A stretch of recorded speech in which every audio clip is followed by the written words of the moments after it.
తెలుగువారి number 1 choice Telugu matrimony. Kidney racket ముఠా trap లో పడి విశాఖ మహిళ యమున మదనపల్లిలో ప్రాణాలు కోల్పోయింది. అరకుకు వెళ్తానని చెప్పిన యమున చనిపోయిందని మదనపల్లి నుంచి ఫోన్ రావడంతో కుటుంబ సభ్యులు షాక్ కి గురయ్యారు. కిడ్నీ కోసం ట్రాప్ చేసి యమునను తీసుకెళ్లిన వారిపై కఠిన చర్యలు తీసుకోవాలని యమున పిన్ని డిమాండ్ చేస్తున్నారు. మరింత సమాచారం మా సీనియర్ కరెస్పాండెంట్ కాజా అందిస్తారు. యమునకు సంబంధించిన బంధువులు ప్రస్తుతం ఉన్నారు. చూడొచ్చు, వాళ్ళంతా కూడా తీవ్ర ఆవేదనలో మునిగిపోయారు. ఆ విశాఖ నుంచి మదనపల్లికి వెళ్ళిన యమున ఎందుకు వెళ్ళింది, ఎలా ప్రాణాలు కోల్పోయిందన్న విషయం కూడా వీళ్ళకి తెలియదు. ఎందుకంటే అరకు వెళ్తున్నట్టుగా వీళ్ళ బంధువుల ద్వారా వీళ్ళకు సమాచారం వచ్చింది. అయితే అరకు వెళ్తున్నానని చెప్పిన యమున ఎలా అక్కడికి వెళ్ళి ప్రాణాలు కోల్పోయిందన్న విషయంతో వీళ్ళంతా కూడా తీవ్ర ఆవేదనలో మునిగిపోయారు. వాళ్ళు పిన్నిని మాట్లాడించే ప్రయత్నం చేద్దాం. చెప్పండి అమ్మా, మీకు అంటే యమున ఇక్కడ నుంచి వెళ్తున్న సంగతి ఏమని తెలిసింది, ఏమంటారు?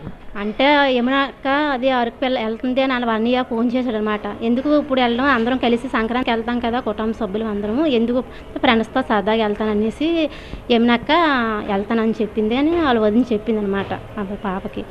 అలాగనే తెలుసు, నేను తెలియసరికి ఇలా కిడ్నీ కోసం వెళ్ళిందనేసి చెప్పారు. కిడ్నీ కోసం వెళ్ళమేంటో అరకు వెళ్ళిన మనిషి అని మేము అనుకున్నాం అనమాట. కానీ కిడ్నీ అంటే ఏమైనా ప్రూఫ్ లేకంటే ఎలా వెళ్తారు, అయినా చేయడము దేనికోసం మరి ఎవరు చేశారు, ఇంకది ఆ పాపను ఏం చేశారు అనేది తెలియదు అనమాట. అది ఎవరికి అర్థం కాలేదు.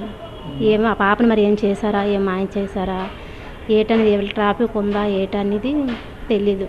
అది ఎప్పుడు తెలిసిందమ్మా ఇలా చనిపోయినప్పుడు? ఎప్పుడు నిన్న ఉదయం 7 గంటల తెలిసింది.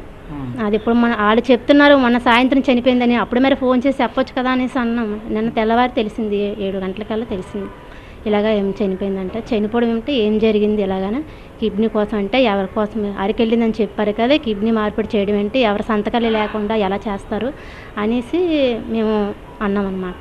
తీసుకెళ్లారు, ట్రాప్ చేశారు, తీసుకెళ్లారు. అక్కడ కిడ్నీ తీసే క్రమంలో అక్కడ ప్రాణాలు కోల్పోయిందని ఇప్పుడు పోలీసులు కొద్దిగా న్యాయం జరిగేటట్టు చూడండి. మరి ఆ పిల్లడు కూడా ఉన్నాడు కదా, అప్పుడు అమ్మాయి కోల్పోయింది, ఇప్పుడు పిల్లడు కూడా పరిస్థితి ఏంటి అని. ఇలాంటి జరిగింది, ఇంకా ఏ పిల్లలకి అలా జరగకూడదని కొద్దిగా శిక్షించండి ఉండేవాళ్ళు.